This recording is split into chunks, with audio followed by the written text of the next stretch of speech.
this is FantasyEsque, and welcome back to the Sims 4 Vampire Amazon Royal Saga with the Salazar Coven.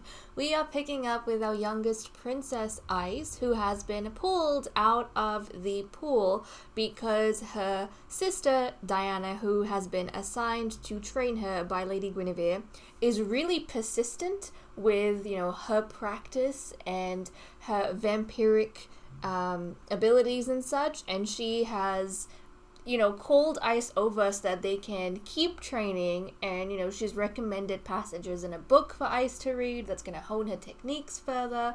I feel like Ice at this point, she's kind of just like, she's going through the motions of being taught by Diana, because she kind of has to be, even though it's not quite what she wanted. And she's like trying to spend more time with Delphi, who she's recently befriended, and like rant to her, but then like Diana's coming back down and she's like pulling Ice out of the water and saying, okay, come on, let's get back to training, because we know how driven Diana is. But okay guys, let us quickly go through what happened in the mini movie. We started off on a scene with Guinevere and our two youngest princesses, Bloom and Ice, in the training grounds. Guinevere is saying that teaching two princesses is a slight handful, but they can't exactly delay, such matters, because it's such an important thing to their entire flippin' society. So she said that she's personally going to continue the training of Bloom, and she can't give that attention to Ice. She's going to exclusively be training Bloom. And Bloom was like really excited by this. I don't think she paid attention to the fact that her sister's getting left out. She was just excited that, she's still going to get the same amount of attention and training.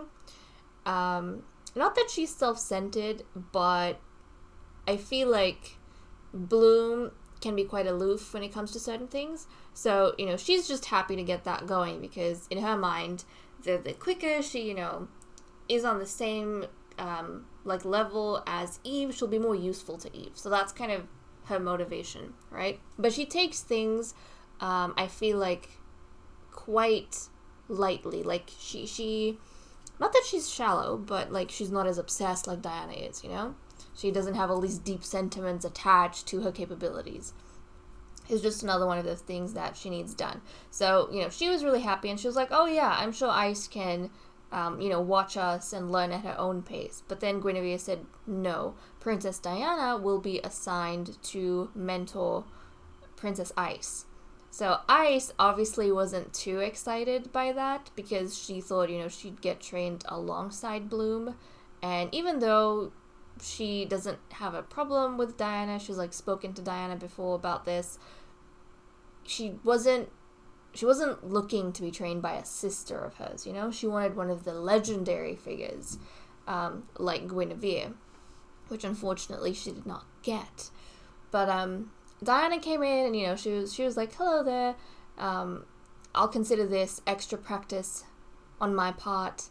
And she dived into training with Ice, and Guinevere, I think at the end there, she was saying that Princess Diana has recently become a Grand Master, so learn from her well. She knows what she's talking about. And I think Guinevere has noticed that Diana is quite driven when it comes to her training, and she's just got this hunger that cannot be sated for knowledge, even though she's already a Grand Master, and she felt like that was an appropriate thing for a mentor to have, which is why she kind of assigned Diana to help out Ice. And I feel like she's thinking, since they are close in age, they might be able to relate to each other a little bit better. So that was arranged.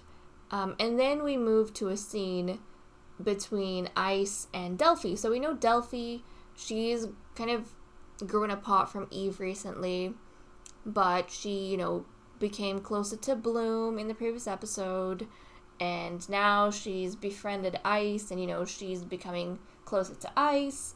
And actually, she was talking to Ice on one corner of the pool, and Eve was swimming in the other corner, but Eve was too far away to actually hear what they were saying. She did, however, notice them, and she was kind of wondering what they're talking about. But obviously, she's giving Delphi the cold shoulder, so she can't exactly join them. But Ice was ranting to Delphi, and she was saying that I had these expectations and I feel like I've been sidelined a little bit. I'm kind of disappointed. I'm kind of frustrated. And Delphi was just trying to reassure her that, I'm sure Lady Guinevere knows, like, what she's doing. She's trying to do what's best for everyone.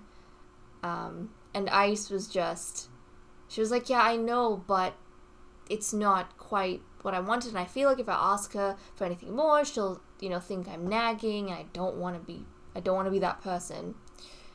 So then in the end, Delphi recommended that she speak to Princess Juno, like maybe you should talk to Princess Juno, because we know way back in the beginning, Kyra and Juno were quite close in age, and everyone's attention, at least Guinevere's attention, was more focused on Kyra, and Juno was almost entirely sidelined. She kind of had to carve out her own existence and, learn on her own without too much direction. She had to seek people out to mentor her. And even then, she didn't really get a lot of recognition. So Delphi kind of knows a little bit of this. And we know that she's kind of in a flirtationship with Juno right now. So maybe they would have bonded over some of these things. But I think she feels as though if anyone can relate to what Ice is going through right now, it's going to be Princess Juno. So maybe she should go speak to her. I don't know how Eve would feel, knowing that Delphi is like sending one of her followers to the other side where she's not supposed to go, which is like Team Kyra and Team Juno, the purists. I don't know how she would feel about that, but she didn't exactly hear what they were talking about. But okay, guys, let us continue with our lovely coven members over here. Recently, Bloom has, look at her, she was swimming for a bit, she was like already going out to practice punching, but she has reached the rank of master, which is really great, so I'm super happy for her in that regard.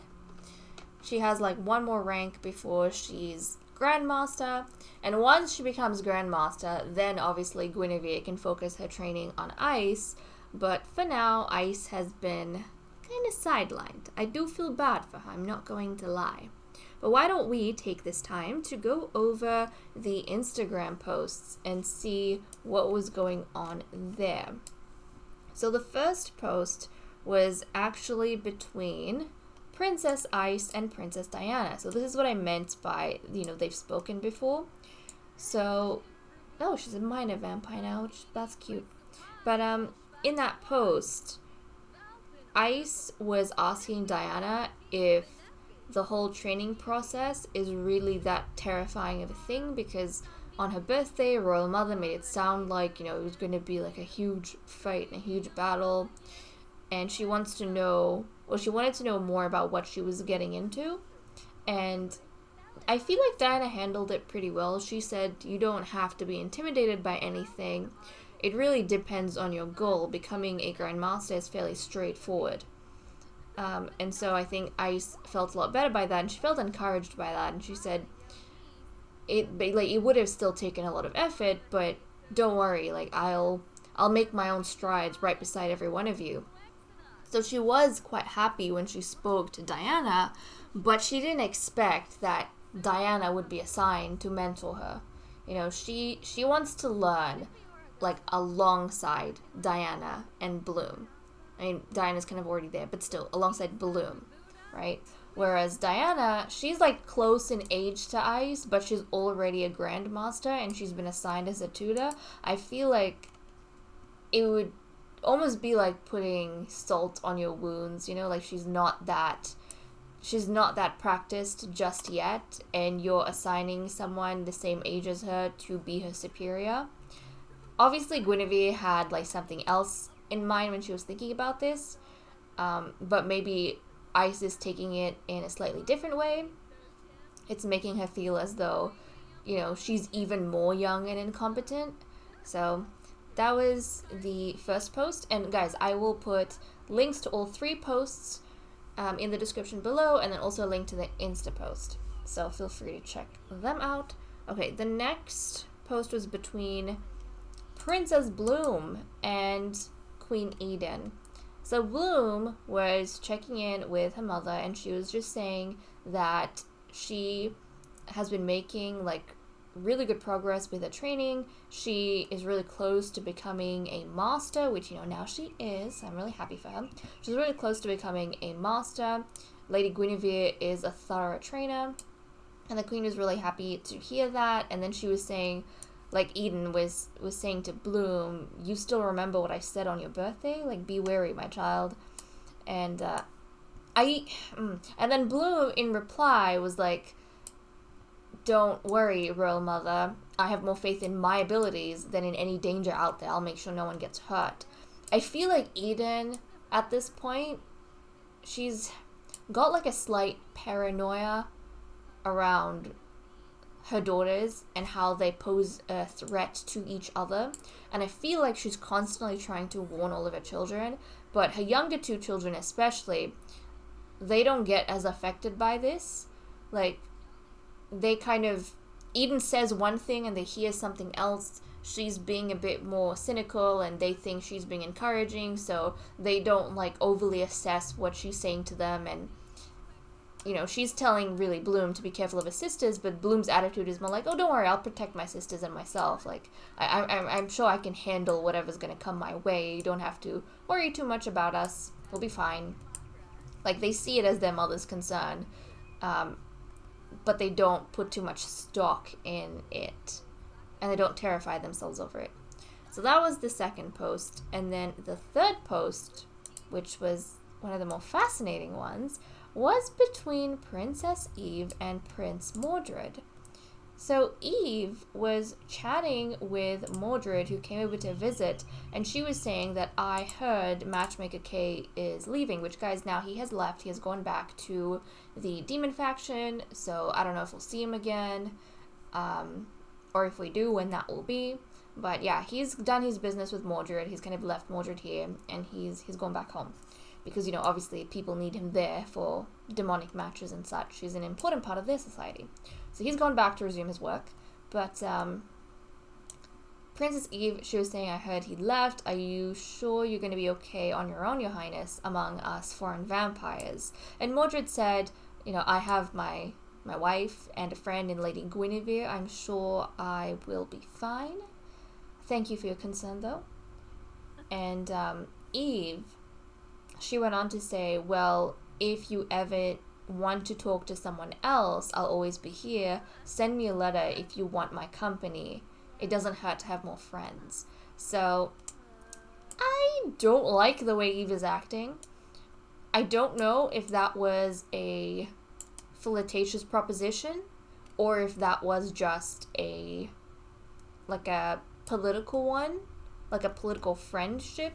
We know she has a political relationship with, oh my goodness, hold on a second. Oh my goodness. What? Xander, hold on, wait, what? Is he an elder? Surely not. Why is his hair gray?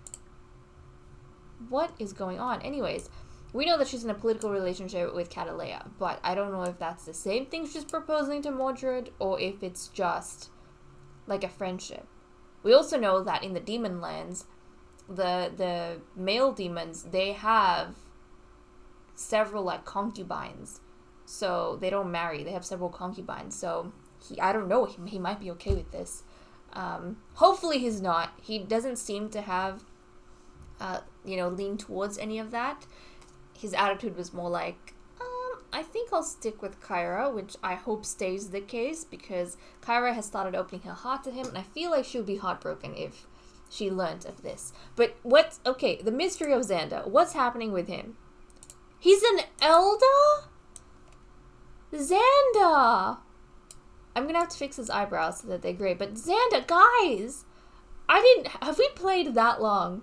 We have played that long that we have seen Xander be born and now become an elder. This is crazy. This is crazy. Well, I'm like mind blown. I am utterly mind blown. But okay, we've talked through those. And our girls, how they're doing. They're doing good. Can we squeeze in another training with them? It's probably not wise for you to be out here. Guinevere. Where's Bloom? Bloom's down here. Okay, Guinevere. Honey, I need you to go down. I need you to train Bloom. So she's gonna offer training to Bloom. Are we going down? Come on. Let's speed on down. And oh, mother and son are talking. I'm a bit concerned. And you know, guys, in the previous episode, like in the mini movie, we saw Diana, I think, asking Elaine some questions about Kyra's lineage, and Elaine was being awfully nice there.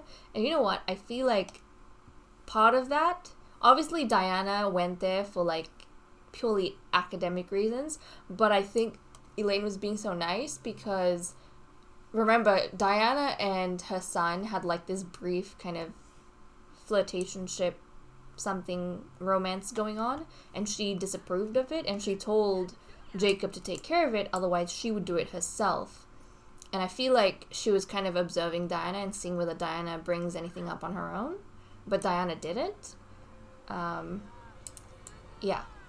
Because Jacob did end things with her, but then he was also saying that he still has, like, he's still attracted to her, but Diana's attitude, she was very taken by Jacob, but I think she was annoyed at the fact that he thinks it's okay to dictate what's happening between the two of them, and now she's decided to kind of focus on her training, and focus on Kyra more than anything else. Okay, so this is happening here, which is great.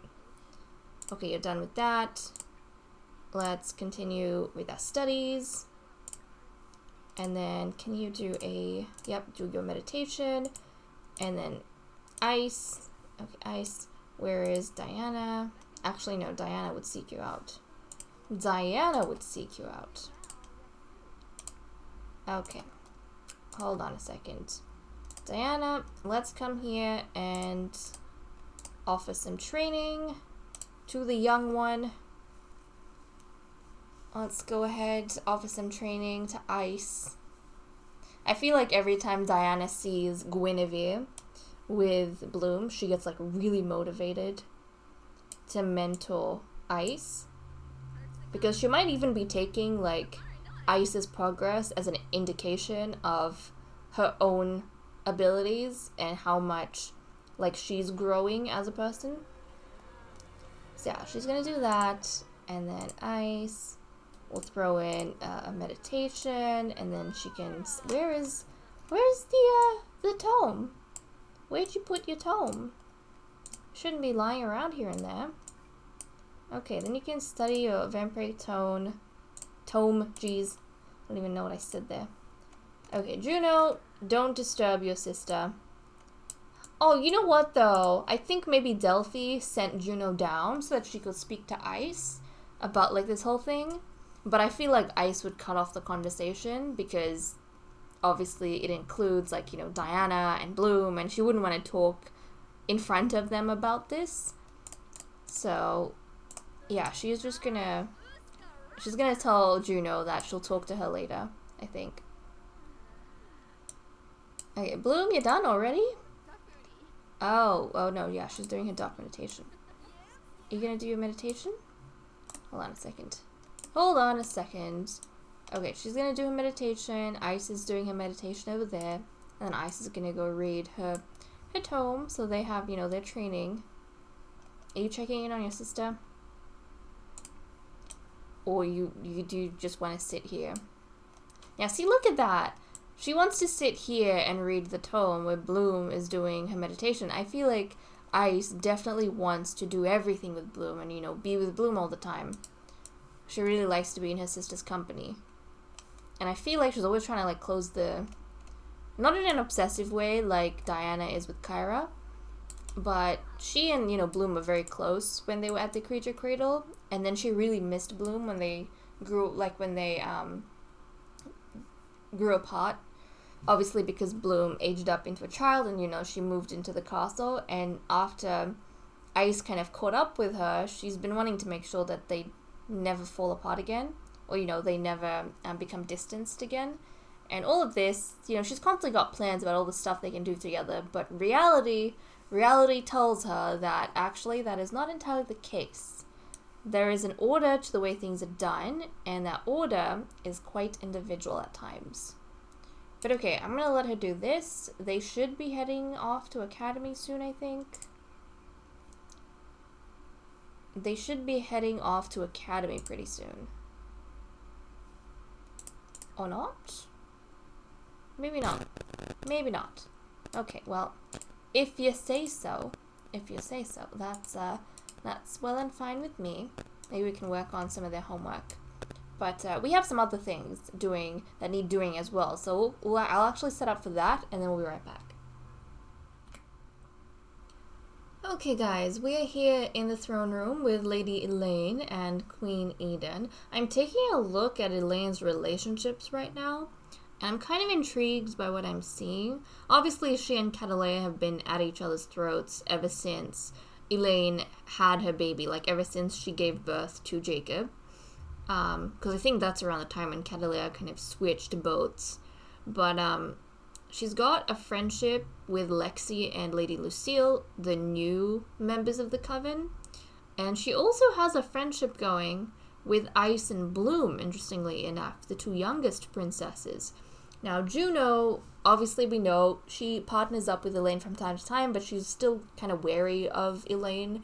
So there's not really a friendship going on there.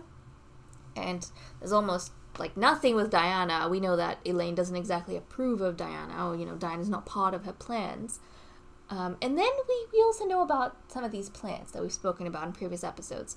So Elaine, she's actually asked for an audience with Queen Eden because she has a proposition to make to the Queen. And that proposition is an arranged marriage between her son, Lord Jacob Dragon, who has aged up, like he's now an adult, a young adult, an immortal. Now he's an immortal. So between his son and Princess Juno Salazar. Now the Queen is asking Elaine why, she should agree to this arranged marriage, or what kind of advantage it brings to her, gives to her, how it is of any benefit to her. And Elaine's telling the Queen that, it's a good thing that we have now an alliance with the demon faction, and Kyra, has a, as far as everyone else is concerned, happy marriage with the demon prince Mordred Sahinzar. But there are plenty of people in the Empire who are quite upset by this pairing.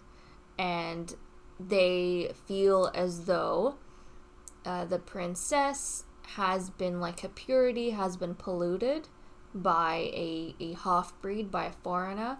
And they also feel like the court is allowing other races to invade, like, the bloodline, right? So there are people across the Empire. The Empire is kind of split on this, but there are people across the Empire who are quite unhappy with this match. And Kyra has always been someone who everyone has looked up to. Her father was a war hero, and, it was also, like, paternally, the runner in line. Had a bunch of females that were known as champions that everyone just adored and were very proud of, and they had all these great accomplishments. And someone like Kyra being married to a demon prince hybrid, they feel like is an insult to the memory of their past queens. So they're kind of really upset by this, and Elaine is telling the Queen that in this time, wouldn't it be a great idea to soothe some of their anger by marrying one of the princesses to a male who is also of, the bloodline, because the dragons are a cadet branch of the Salazars. His father, so Jacob's father was a Salazar, I'm pretty sure, or like is a Salazar. Let's check out the family tree. Yeah, his father is Beau Salazar, So, people, and his grandmother is Queen Wisteria. So having a male that is also, a pure vampire of the Salazar Empire, he's a pure Salazar essentially, having him marry one of the princesses would probably be in the best interests of the court, and that would help, soothe the anger of the public, make people happier, and make people feel as though the court isn't exactly ignoring their concerns and their well-being, right? Because some people, they have this idea that if the foreigners come in, if the bloodline gets diluted, then people will start doing things that's not in their interests. Their queens will be controlled by others, and the empire will kind of weaken and fall apart. That's kind of what people are afraid of, right? So Elaine is saying we can balance Kyra's marriage by marrying Juno to my son. And we know that, she's got a strong bloodline, obviously from the dragon side, the cadet branch of the Salazars, and her son is directly linked paternally to the Salazars. So she's doing like a fairly good job, I think, of convincing the queen over here. And like at the end of it, I feel like the queen would enter into an agreement with her. So they would kind of decide between the two of them that, okay, I see your point. And the thing is, right, that's kind of the arguments she's putting forth to the queen.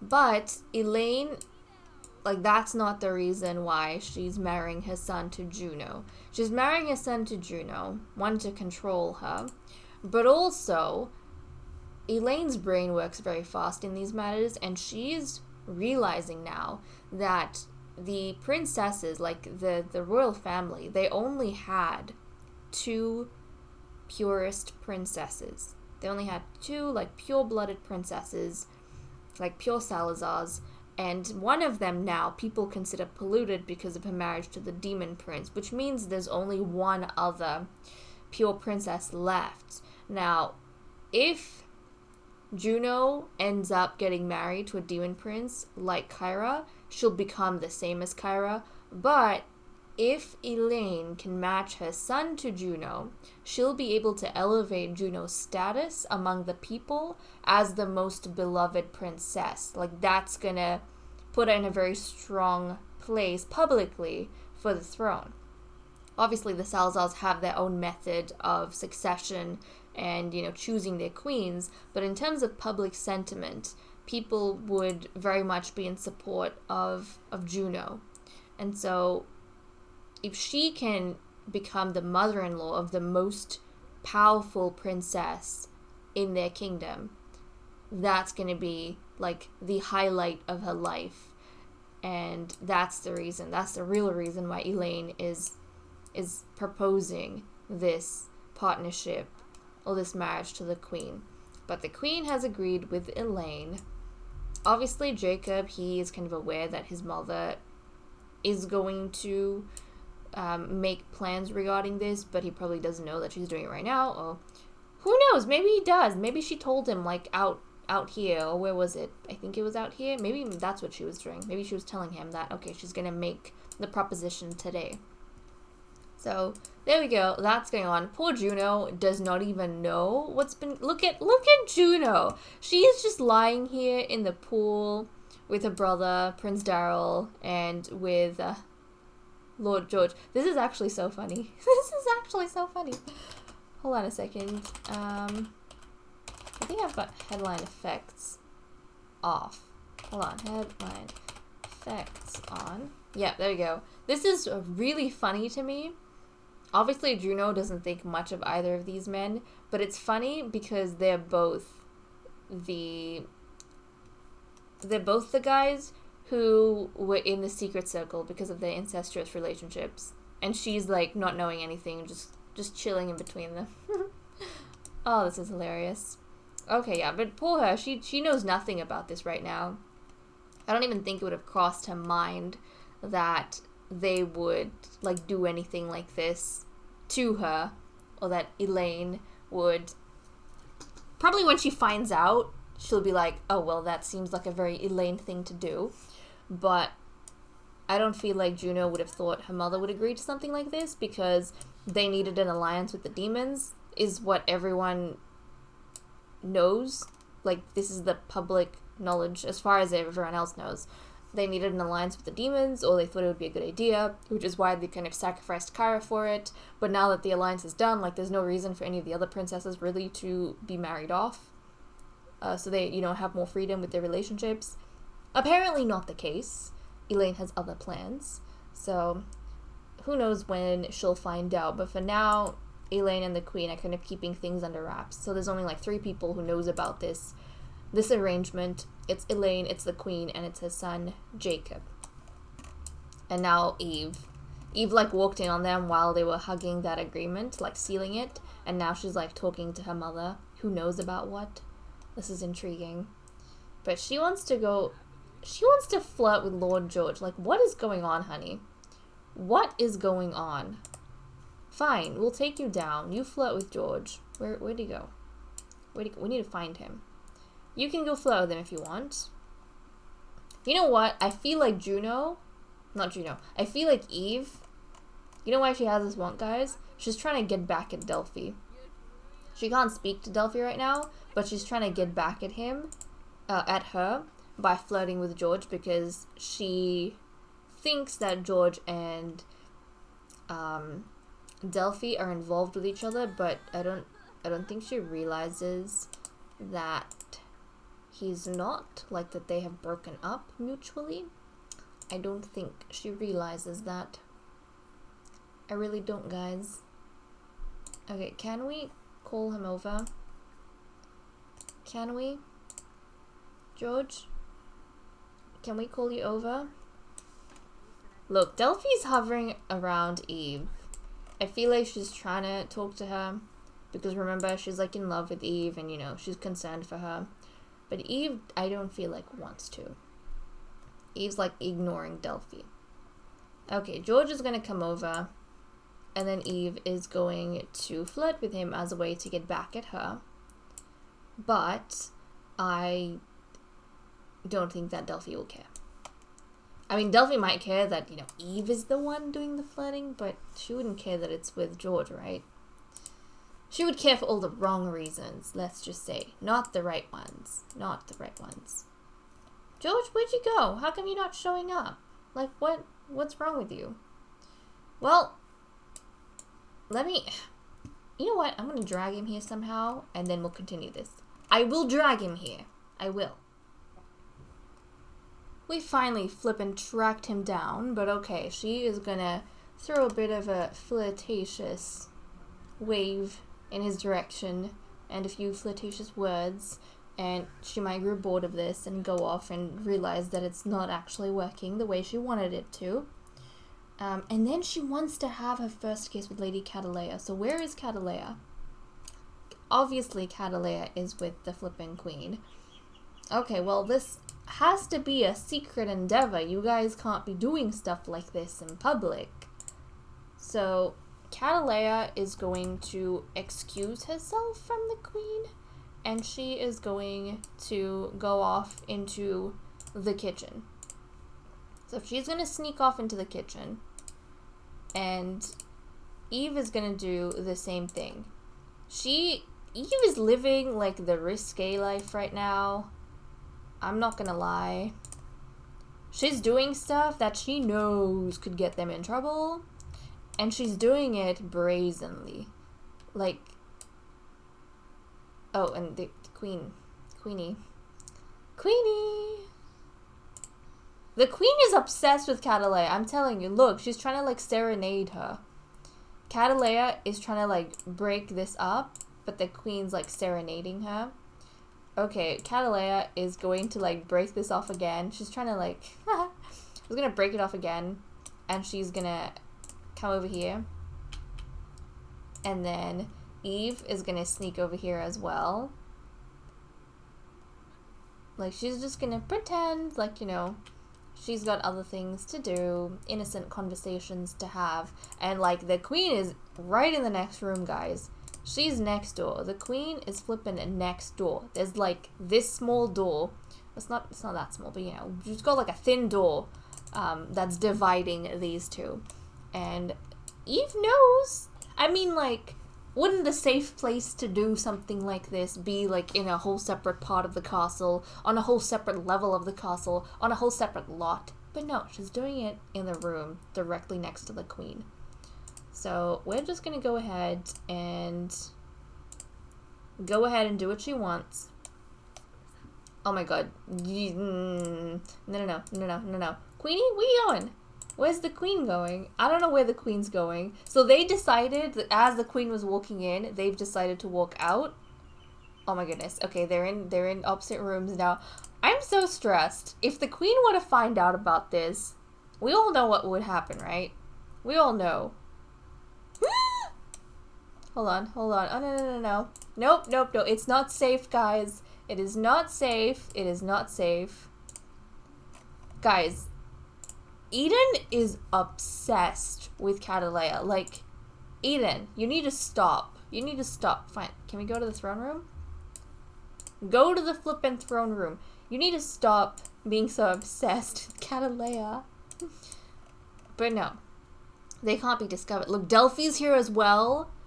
Delphi noticed something was going on. She came in to check. This whole drama is like so messy right now. This is so messy. Are you guys gonna get going? Hold on a second. They need some encouragement, guys. They're a bit confused. Okay, come here. What is this game? This is like a cat and mouse game at this point that they're playing, sneaking around. But like the queen is so obsessed with Catalea, she's following her everywhere. Delphi's even come in to check, but you know, probably shouldn't be. Okay. Let's try the second time. Is it even an option? No! Oh no, it is an option. It is still an option. Okay, let's hope the queen... Oh my goodness, Queenie is like walking in again. Again. Look, every time. Oh my goodness, this woman is like obsessed with her. Every time Eve tries to do like the first kiss in a separate room, the queen decides she wants to kiss Catalea. Queenie, stop being so obsessed with your wife. Okay, look, we gotta cancel this. This is dangerous stuff. Are they actually? Are they going through with it? Are they actually going through with it? No way, right? I don't think they are. I don't think they are. Did we lose that interaction? Because I would be very upset if that was the case. Okay, we didn't. They can't be. They can't be. Queenie, stop being obsessed with your wife. Oh my goodness. This is like so much effort. Can someone distract the queen? Someone distract the flippin' queen. Where else can we run to at this point? Where will she leave us alone? Maybe you guys have to like sneak off into like you have to sneak off here. Come on. You two, let's sneak off here. Do I have autonomy on? I seriously hope I do. Yes, I do. Okay, thank goodness. Yeah, you guys, where is flippin' Eve? Okay, Eve, Catalea, you guys come here. Queenie, please do something else with yourself. Please. Catalea and Eve keep having to stop because they constantly get walked in on by the queen. And I'm sure that both of them know it would be just plain stupid for them to continue with that. Like, she's risque, but you know, she's not that stupid. Okay, let's try over here maybe. Let's try over here. Catalea, Eve. Let's see. Oh, now she's touching Catalea's bottom. Oh my goodness. Oh my goodness, you two. Okay, let's see. In the alchemy lab, they're finally going for it. Finally. with the queen not watching, they finally managed to put some distance between them, and they actually went somewhere where people probably wouldn't expect them to be. Oh my goodness. This is wrong on so many levels. So many levels. Estelle's like right out here, but you know, it's not like she would know what's going on. Because nobody really knows about what's going on here, like the relationship between them. But okay. Eve is feeling quite happy with herself, no doubt. She feels like she now has like a little bit more power over Catalea, because now they have like a physical connection as well, but they haven't gone like they haven't gone the whole way just yet. This is just the kiss, like the first kiss that's happened between them. And what is the queen wanting to make out with her wife? Of course she is. The woman is obsessed with her. But okay guys, with that said and done, I'm gonna leave off here. Thank you so much for watching. I hope you all enjoyed, and I'll see you all next time. Bye bye.